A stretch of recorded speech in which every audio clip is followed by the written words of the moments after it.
Nous avons tendance à voir dans le monde d'aujourd'hui le résultat d'une longue évolution qui serait arrivée à son terme. Comme si plus rien ne pouvait bouger. Pourtant, le processus de l'évolution est toujours en marche et ne se résume pas à l'histoire d'un lointain passé peuplé de dinosaures ou d'hommes préhistoriques. Toutes les espèces vivantes, sans exception, continuent de se modifier, lentement, progressivement. C'est un cycle sans fin qui se poursuit de génération en génération. Les caractères génétiques et morphologiques se transforment, mais pas seulement. Les comportements changent eux aussi, car tout être vivant s'adapte en permanence aux modifications de son environnement. C'est le principe même de l'évolution en marche.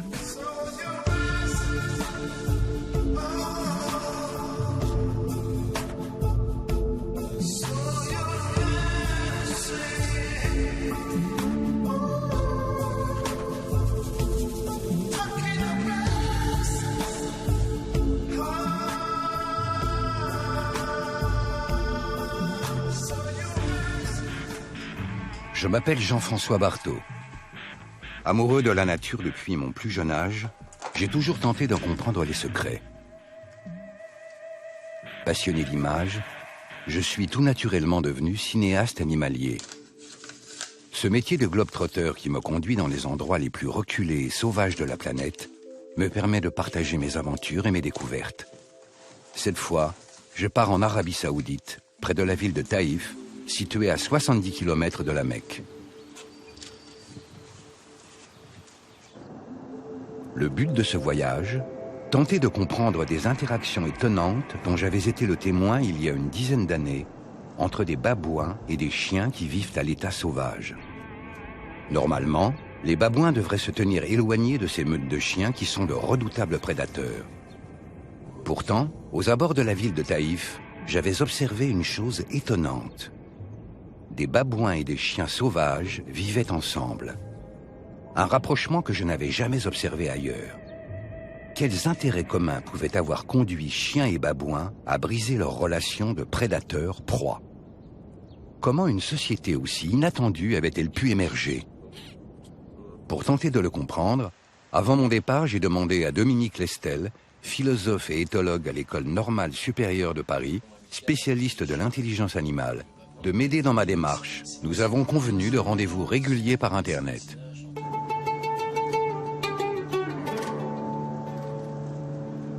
Quelques heures d'avion et me voici en Arabie Saoudite, le pays où l'essence, 40 fois moins chère qu'en France, est meilleur marché que l'eau minérale.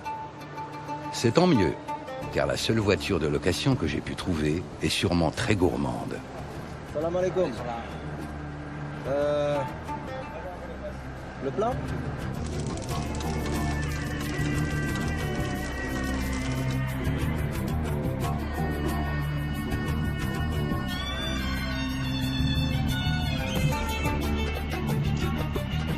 La ville de Taïf est située dans un désert de pierre aux allures de paysages lunaires. On dit que les populations qui la bâtirent mirent en place les principes de l'écriture arabe. Depuis l'incroyable essor de l'urbanisation et la fin du nomadisme qui a eu lieu en Arabie après la découverte de gaz et de pétrole dans les années 30, Taïf est devenue la 5e ville du royaume. Aujourd'hui, elle abrite plus de 50 000 habitants. Un phénoménal potentiel de nourriture pour les babouins hamadryas qui, opportunistes, profitent des ordures générées par les humains.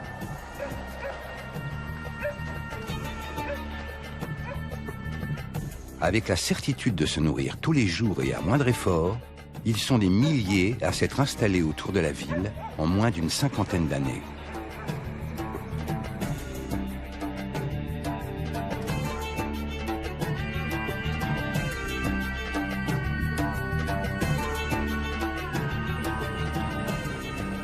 Dès l'aube, je pars à la rencontre de la colonie de babouins que j'avais déjà filmée il y a 10 ans.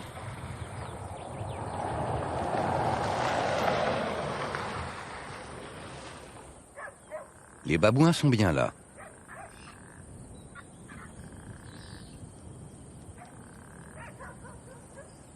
Pour les babouins hamadryas, appelés aussi babouins du désert, 2 choses sont indispensables pour s'établir quelque part.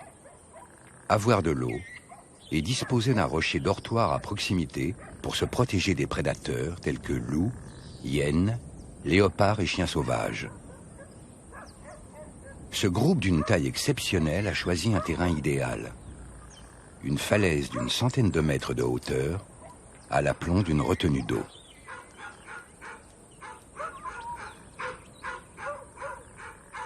Très vite, je constate, comme je l'avais observé lors de mon dernier voyage, que des chiens sauvages sont bien présents sur le territoire des babouins. D'ailleurs, je ne passe pas inaperçu. Sont-ils en train de signaler aux primates la présence d'un intrus? Je remarque également que d'autres chiens se trouvent au beau milieu des babouins, à l'intérieur même de leur dortoir. Qu'est-ce qui a pu amener des chiens sauvages à vivre de façon pacifique avec des babouins, alors qu'en toute logique, ils devraient les chasser pour les dévorer? Quel processus a pu conduire ce groupe de babouins à les accepter dans leur communauté? Tous les matins, les babouins abandonnent la sécurité de leur rocher dortoir pour aller se nourrir. La troupe compte plus de 800 individus. Le babouin hamadryas présente généralement une structure sociale de type harem. Un mâle dominant est à la tête d'une famille composée de plusieurs femelles et de leurs petits. Plusieurs familles constituent un clan, plusieurs clans, une bande, et plusieurs bandes, une troupe. Mais ce qui est tout à fait inhabituel ici, et encore jamais observé ailleurs, c'est qu'au sein même de cette troupe, il y a des chiens. En Arabie Saoudite, les chiens sont considérés comme des animaux impurs. Après avoir été domestiqués et longtemps utilisés comme gardiens de troupeaux, ils ont été finalement délaissés par les hommes depuis la fin du nomadisme lors du siècle dernier. Livrés à eux-mêmes, ils sont retournés à l'état sauvage et se sont regroupés en meute autour des villes. Comme les babouins, ils profitent des ordures générées par les humains. Je compte jusqu'à une trentaine de chiens vivant avec les babouins. Ce qui me surprend, c'est qu'ils semblent parfaitement intégrés à la communauté des primates, comme s'ils avaient été apprivoisés par eux. Quels intérêts ont ces deux espèces à vivre ensemble? S'agit-il d'un cas tout à fait singulier de mutualisme? Le processus de domestication exercé par les hommes a forcément laissé son empreinte sur le patrimoine génétique des chiens. Cette évolution a-t-elle pu à son tour favoriser leur rapprochement avec les babouins? C'est le moment du départ vers la ville pour aller y faire les poubelles. Peu à peu, j'assiste à la dispersion des primates en plusieurs clans.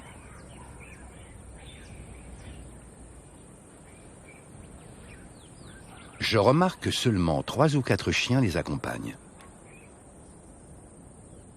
Pourquoi les autres chiens ne partent-ils pas eux aussi en ville se nourrir des ordures ménagères? Mais alors, que mangent-ils? En restant là, ces chiens adopteraient-ils un comportement territorial pour protéger une zone de vie qu'ils partagent avec les babouins?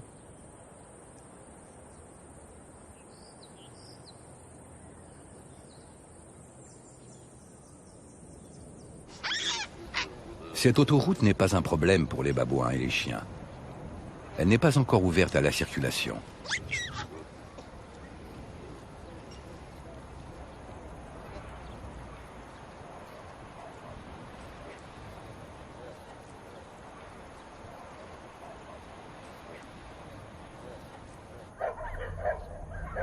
Les babouins approchent maintenant d'une zone dangereuse, car ici, aux portes de la ville, rôdent de nombreuses bandes de chiens sauvages. Et ces chiens-là ne font pas du tout partie de la troupe des babouins et de leurs chiens alliés, bien au contraire. Ce sont des prédateurs organisés qui chassent en meute, et le babouin est pour eux une ressource alimentaire synonyme de survie. Les babouins sont à découvert. Ils s'engagent en file indienne sans perdre de temps.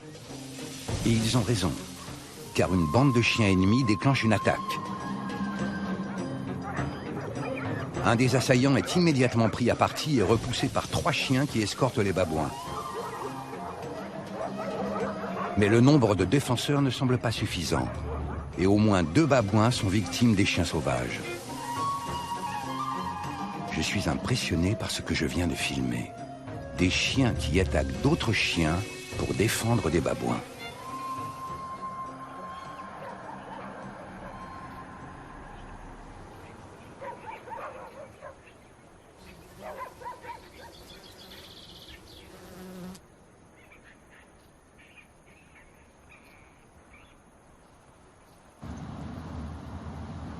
J'ai rendez-vous avec Ahmed Boug, directeur du National Wildlife Research Center, avec qui j'avais tourné un film il y a 10 ans. J'ai hâte de lui faire part de mes interrogations. Ahmed est primatologue et spécialiste des populations de babouins en Arabie Saoudite.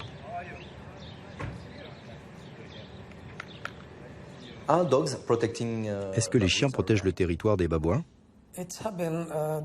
Il nous est arrivé pendant nos observations sur le terrain de constater que les chiens, qui sont des chiens adoptés, se déplacent effectivement avec les familles de babouins.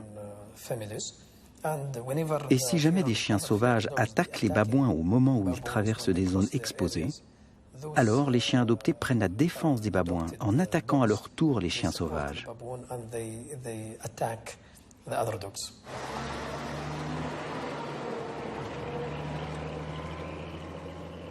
Ahmed me confirme bien que certains chiens sont adoptés et vivent au cœur de la troupe des babouins. Il s'agit d'un phénomène encore jamais observé ailleurs. Je suis très impatient d'en parler avec le philosophe-éthologue Dominique Lestel, de l'École normale supérieure de Paris, pour savoir ce qu'il pense de ces étonnants comportements. Salut Jean-François, ça va? Salut Dominique, tu me vois bien? Ouais, je te vois bien, je suis en train de regarder les images. Je suis bluffé, elles sont formidables, hein, ces images. Elles sont très, très impressionnantes et problématiques. La protection que les chiens semblent donner aux babouins me semble devoir être plus comprise comme une protection que les chiens donnent à la société mixte babouin-chien. Ce qui est important, c'est non pas de distinguer les chiens et les babouins, c'est plutôt de distinguer ceux qui sont dans la société et ceux qui sont à l'extérieur de la société. Est-ce qu'on peut parler de domestication? Ça me plaît beaucoup cette idée que les babouins ont domestiqué les chiens pour se protéger, mais l'explication symétrique marche aussi bien, c'est-à-dire l'explication selon laquelle les chiens se sont emparés d'un troupeau de babouins, prennent soin d'un troupeau de babouins qui, d'une manière ou d'une autre, leur appartiendrait. Alors on peut aussi trouver une autre possibilité encore qui serait que les babouins et les chiens mettent en place une société mixte avec des chiens qui se babouinisent et des babouins qui s'enchiénisent de façon à pouvoir vivre ensemble. Et donc les uns et les autres se défendent mutuellement et se défendent eux-mêmes. C'est quelque chose qui est intéressant et qui me plaît beaucoup, qui a été peu étudié à ma connaissance par les spécialistes, qui est de savoir comment des sociétés composées de plusieurs espèces animales réussissent à vivre ensemble. Un élément de réponse pourrait bien venir du rôle facilitateur des hommes. Pour de nombreux habitants de Taïf, les babouins sont une véritable attraction. Les Saoudiens ont pris l'habitude de leur apporter à manger tous les jours au pied de leur dortoir avant la tombée de la nuit. Cette manne providentielle semble autoriser des cohabitations improbables. J'assiste alors à une chose peu banale. Les chiens mangent en même temps que les babouins. Ils sont les uns collés aux autres comme s'ils faisaient partie d'une seule et même famille. Je comprends maintenant comment se nourrissent les chiens qui n'accompagnent pas les babouins faire les poubelles en ville. En fait, c'est la nourriture qui vient à eux. Ce qui peut expliquer aussi pourquoi ces chiens-là n'ont pas besoin de chasser les primates pour se nourrir. En restant là toute la journée, ils protègent de fait le territoire de l'intrusion de prédateurs. C'est un cas de figure extrêmement intéressant dans lequel il y a un apport massif de nourriture de l'extérieur qui structure toute la société de façon globale. Les babouins et les chiens peuvent vivre ainsi de façon communautaire parce qu'il n'y a pas de compétition pour la nourriture des uns vis-à-vis des autres. Et du coup, il y a du temps de libre qui est donné aux uns et aux autres qui permettent de pouvoir développer un certain nombre de relations sociales, un certain nombre de voisinages, de convergences, de proximité les uns avec les autres, qui seraient tout simplement impensables dans des cas de figure plus naturels, entre guillemets.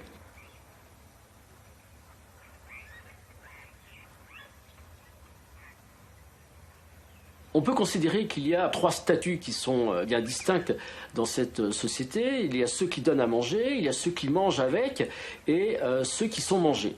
Et le statut n'est pas donné a priori, il n'est pas par essence. C'est-à-dire que ce statut est donné par l'action qui est faite au moment de l'interaction avec les autres membres du groupe. Toi, par exemple, Jean-François, tu as choisi un statut de celui qui donne à manger quand tu distribues les cacahuètes aux babouins. Mais tu pourrais aussi bien avoir un autre statut, choisir un autre statut qui est celui de manger en même temps que les babouins. Et là, tu serais membre de la société, tu serais un babouin honoraire.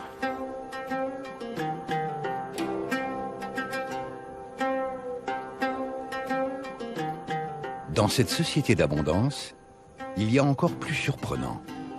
Une 3e espèce semble faire partie de cette communauté, le chat.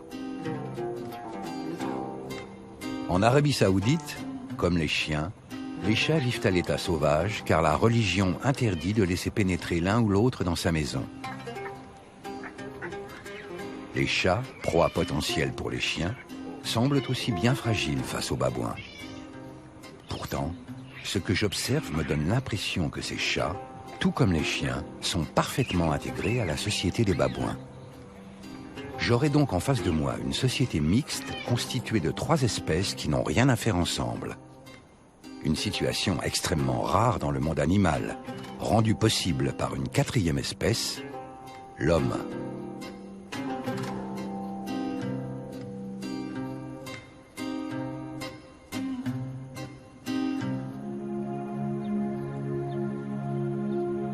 Les babouins passent très peu de temps à chercher de la nourriture puisque celle-ci leur est apportée chaque jour à domicile.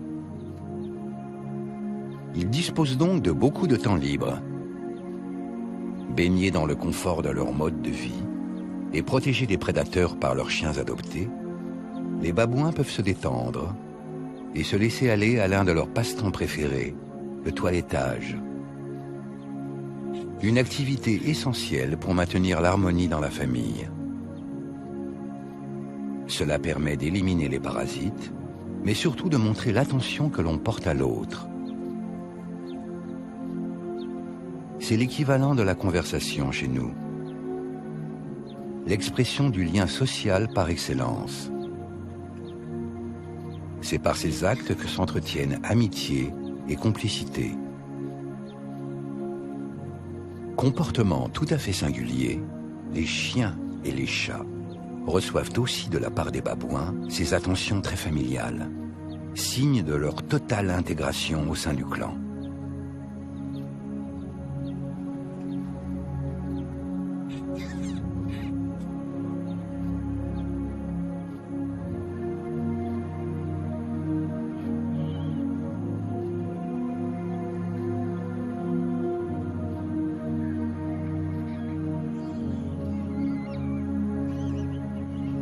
Comme chez les humains, les petits sont au cœur de la famille. Si les femelles font preuve d'un instinct maternel sans faille, tous les membres du clan redoublent de vigilance et d'attention pour protéger les jeunes et les aider pendant la période cruciale d'apprentissage.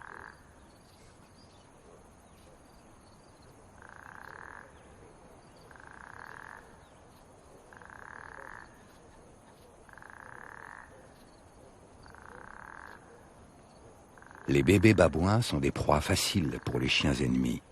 Celui-ci porte les traces d'une profonde morsure et cherche l'apaisement dans les bras de sa mère.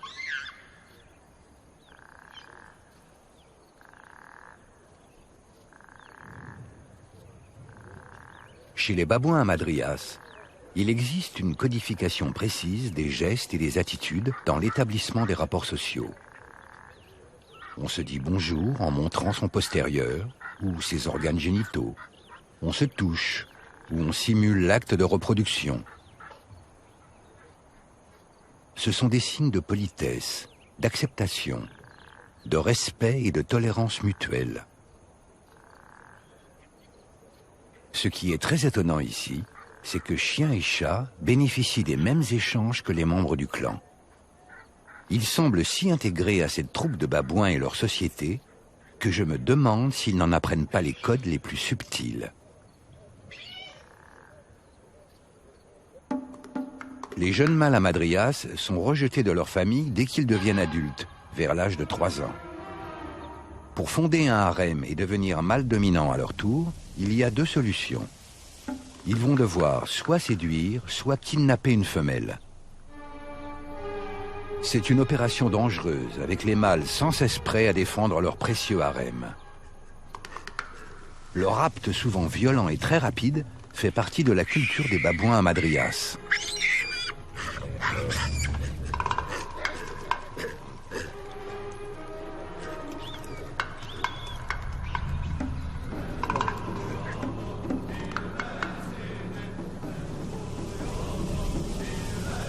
Une fois le harem créé, la lutte est sans pitié entre les mâles. Ils doivent sans cesse tenir à distance leurs concubines de la convoitise des autres mâles. Et mordre l'une d'elles au cou est un rappel à l'ordre très courant.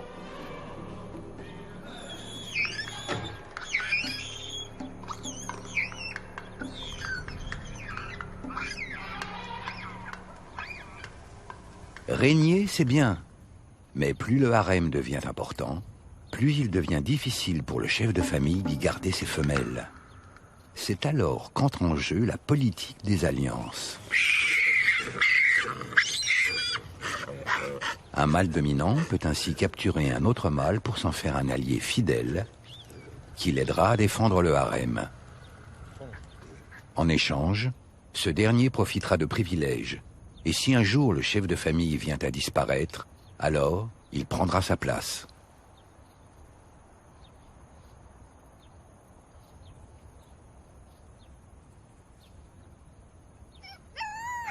Soudain, un cri derrière moi attire mon attention. Un chiot semble perdu au cœur du territoire des babouins.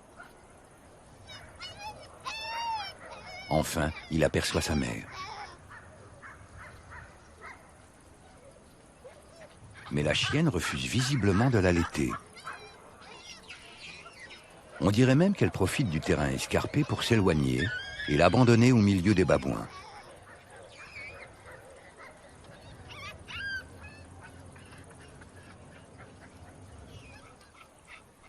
Cette chienne vit ici à l'intérieur du territoire des primates, car elle fait visiblement partie de la trentaine de chiens qu'ils ont adoptés. Mais qu'en est-il de son chiot ? Serait-elle en train de le leur confier? Est-ce un comportement habituel ici? C'est fort possible, car dès le lendemain matin, au pied du dortoir des babouins, je retrouve la petite chienne marron. Elle est en compagnie d'autres chiots, eux aussi livrés à eux-mêmes.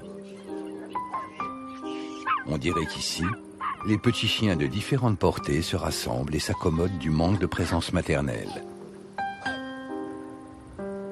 Pour autant, ils ne sont pas seuls. Ils sont au milieu des babouins. Un chien adulte vient même leur rendre visite et jouer avec eux.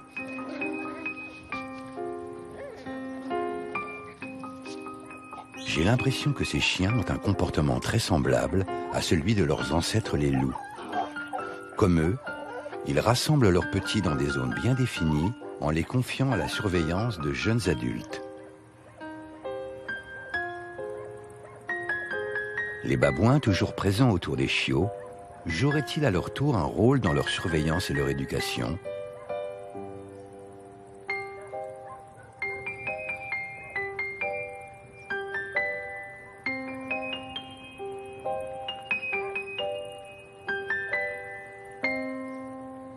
En tout cas, toute cette attention n'empêche pas les petits chiens de se protéger par eux-mêmes des prédateurs. Ils ont trouvé une tanière où ils sont les seuls à pouvoir se frayer un chemin.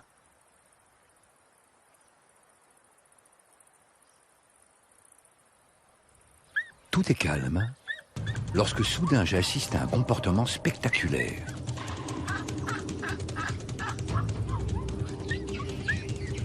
La petite chienne marron est en train de se faire kidnapper sans ménagement par une femelle babouin. Est-ce là le point de départ de la construction de cette société mixte babouin et chien ?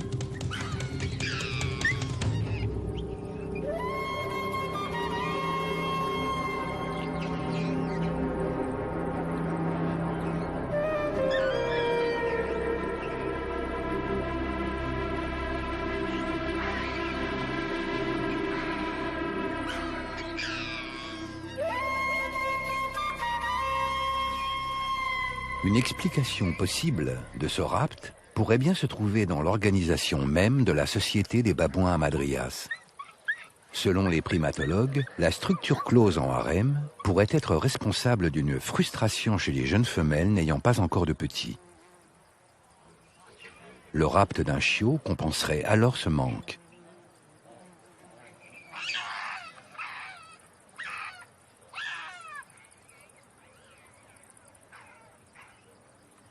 La petite chienne marron semble avoir trouvé, malgré elle, une famille d'adoption.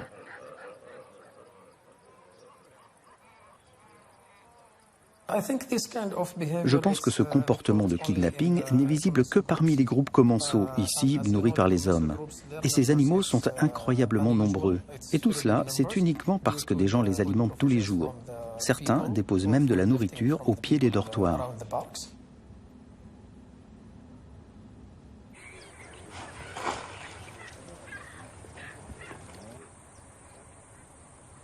Ici, l'abondance de nourriture est telle par moment que babouins, chiens et chats mangent en même temps. Comme il n'y a pas de compétition, tout se passe de façon pacifique.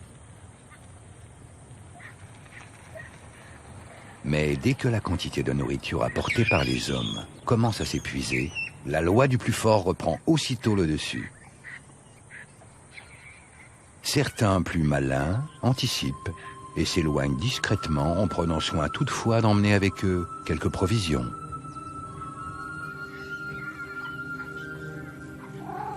Comme les chiens qui vivent ici, ces chats ont eux aussi été intégrés dans la société des babouins. De la même façon, ils en ont appris les codes sociaux.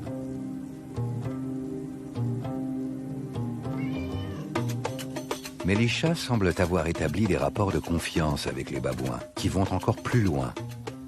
Il y a entre eux une sorte de relation affective troublante. On peut se poser la question de savoir si la raison pour laquelle les chats vivent avec les babouins est une raison de protection, par exemple, c'est-à-dire que les chats seraient protégés des chiens par les babouins ou quelque chose de ce type. Je pense que c'est en partie vrai, mais que ce n'est pas suffisant pour rendre compte de ce qui se passe. C'est-à-dire que l'explication fonctionnaliste n'est que partielle. Ces chats ont un intérêt à jouer avec les babouins, c'est un intérêt sémiotique, c'est-à-dire qu'ils y trouvent du sens, ils y trouvent un certain nombre de significations, et puis un certain nombre de plaisirs. Je pense que c'est tout simplement agréable de jouer avec les babouins, que c'est marrant, que c'est fun, et que cette dimension doit également être prise en compte.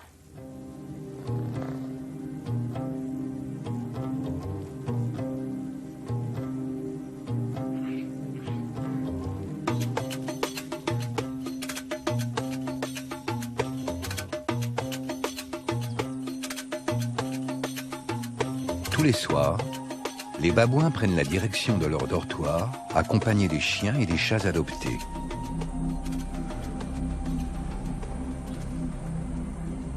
Mais si la majorité des chiens s'arrêtent près de l'espace où les babouins vont dormir, les chats, eux, vont y passer la nuit.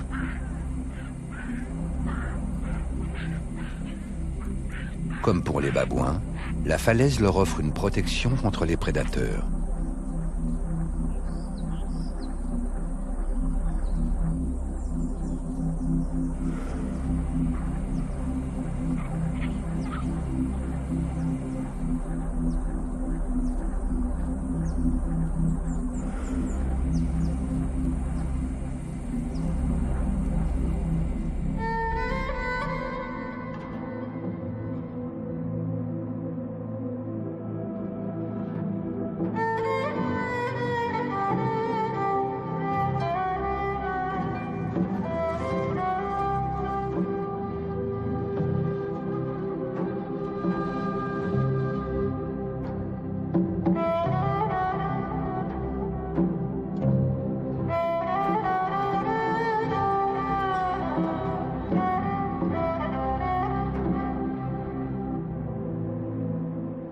Aujourd'hui, je retrouve la petite chienne marron qui a été kidnappée il y a quelques jours.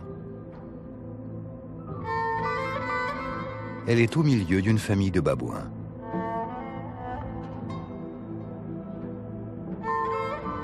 Le mâle dominant fait preuve d'autorité envers elle. C'est un comportement étonnant. J'ai l'impression qu'il lui enseigne les codes de la société babouine. Cet apprentissage n'est-il pas le signe d'un début d'adoption, donc d'intégration de ce chiot dans une famille de babouins ?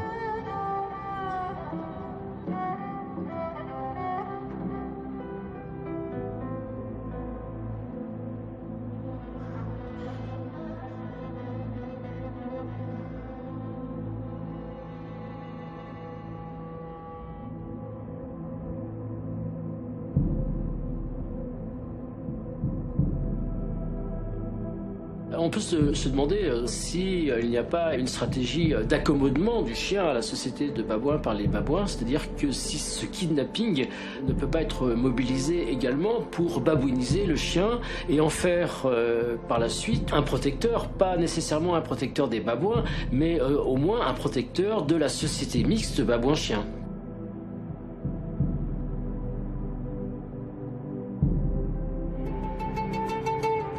Aux portes de la ville de Taïf, j'ai découvert une société mixte, une communauté interespèces composée de babouins, de chiens et de chats.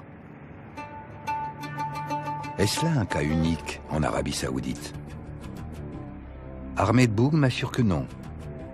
Et il me propose de me faire découvrir un cas similaire à 400 km d'ici, tout près de la frontière avec le Yémen.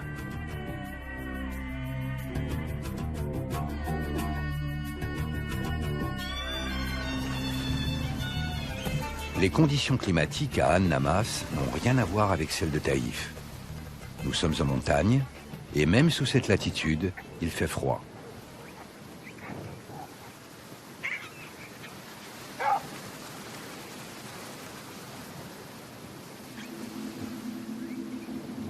Mais la rigueur du climat ne semble rien changer.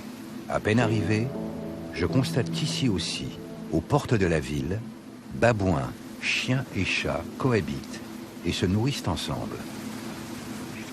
Je retrouve exactement les mêmes comportements que j'ai observés à Taïf.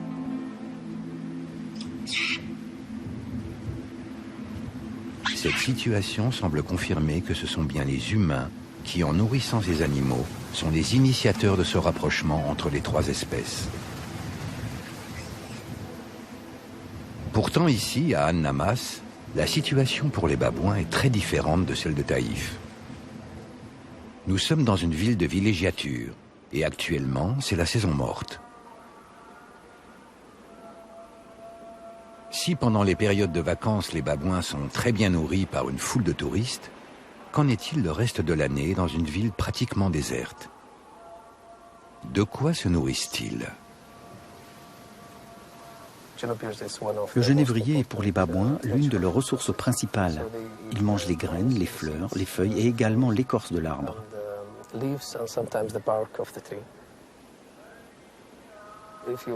Si on analyse la stratégie du babouin Madrias, on se rend compte qu'il garde toujours un contact avec la végétation.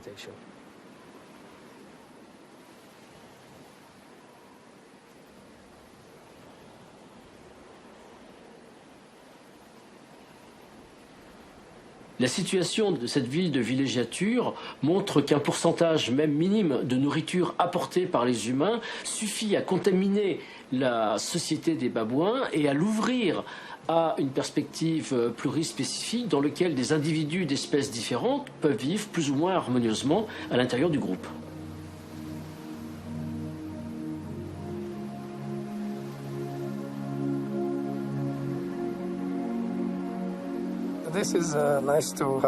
Ça, c'est très intéressant à filmer. C'est le petit qui tète sa mère alors qu'il est en train de dormir. Ce que l'on peut voir ici dans ce harem, c'est que toutes les femelles ont un petit, ce qui est tout à fait caractéristique des groupes commensaux, c'est-à-dire ici en Arabie, qui profitent de la nourriture des hommes. Ils sont suralimentés, ce qui n'est pas le cas dans les groupes sauvages, où l'on ne voit pas chaque femelle avec un bébé.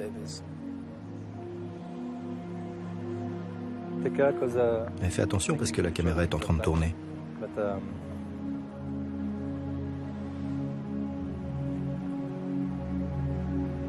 Oh yes, yes, because Oui, on voit sa glotte remuer. it's nice this one. Que du bonheur. Yeah. You know the survival La rate survie des bébés dans les groupes commensaux est supérieure à celle des bébés dans les groupes sauvages, car la nourriture disponible reflète la quantité de lait procuré par les mères à leurs bébés. the milk available for the mothers and for the babies too.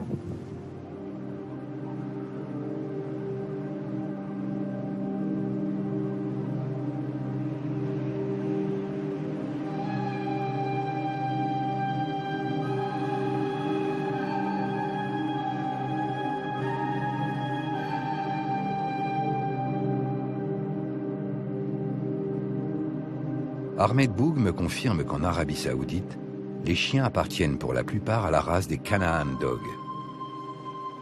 Cette race très ancienne, dont les origines sont situées en Palestine, est réputée, tout comme le babouin hamadryas, pour ses facultés à s'adapter à un milieu désertique. Ces chiens avaient la réputation pendant la période du nomadisme d'être de très bons gardiens de troupeaux. Serait-il possible que ce soit cette aptitude qui ait favorisé leur rapprochement avec les babouins? Continuerait-il naturellement à jouer ce rôle parmi les primates? En tout cas, même si aujourd'hui les chiens ne sont plus sous contrôle humain en Arabie Saoudite, une très ancienne domestication par les nomades les avait génétiquement prédisposés à se faire adopter par des babouins.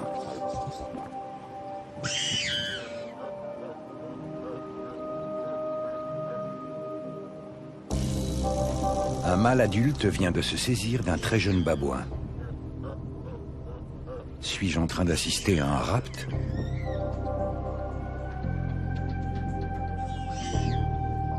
Non, les choses sont bien pires. Ce mâle s'apprête à tuer ce petit.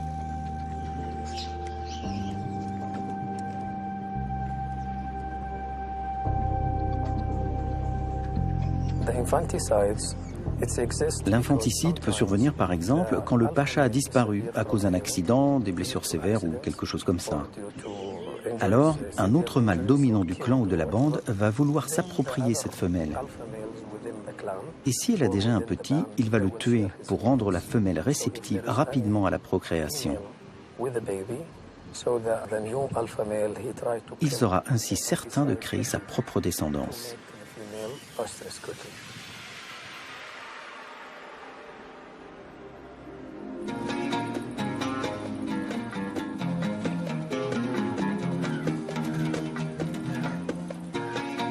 Les chiens protégeant la zone de l'arrivée d'éventuels prédateurs tels que loups, léopards ou hyènes, les babouins profitent à loisir de leur société de confort.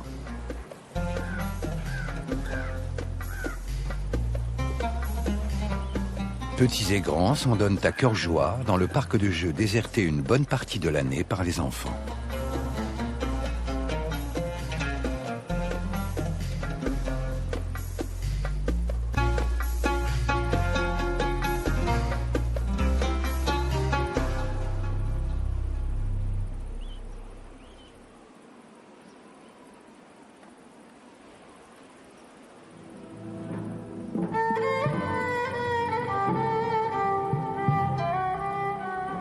La mère dont le bébé a été tué par le mâle dominant garde auprès d'elle la petite dépouille.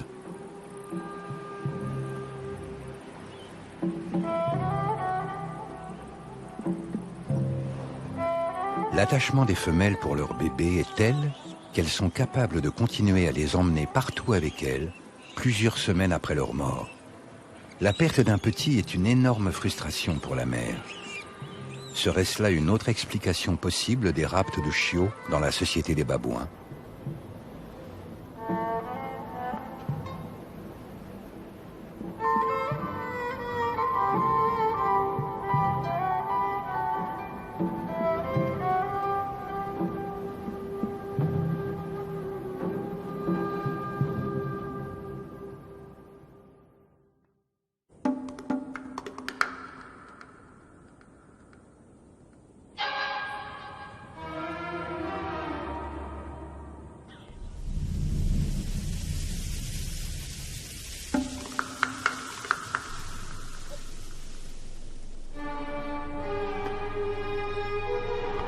Ce matin, aux premières lueurs du jour, je suis en place pour assister au rassemblement quotidien des babouins avant leur départ vers la ville, lorsqu'un cri d'alerte retentit. Les babouins sont-ils de nouveau attaqués par des chiens sauvages? Non, un ennemi redoutable. Une hyène rayée s'est introduite sur leur territoire.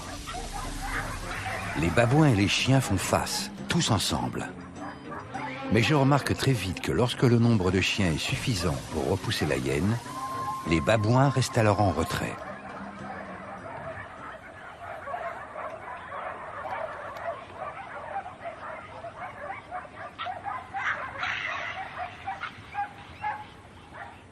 Chasseur solitaire, la hyène rayée est un prédateur qui possède une mâchoire extrêmement puissante, capable de briser les os les plus durs.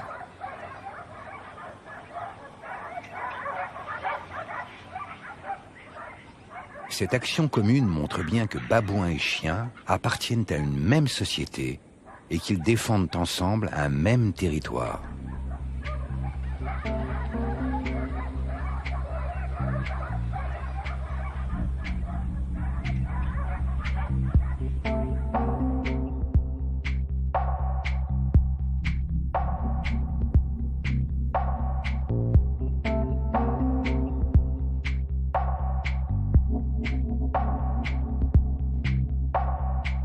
En quelques dizaines d'années, un temps incroyablement court à l'échelle de l'évolution, une société multi-espèces est apparue en Arabie Saoudite. Un phénomène encore jamais observé ailleurs. La domestication des chiens et des chats pratiquée par l'homme depuis un lointain passé est-elle en train de commencer sous nos yeux chez les babouins hamadryas ?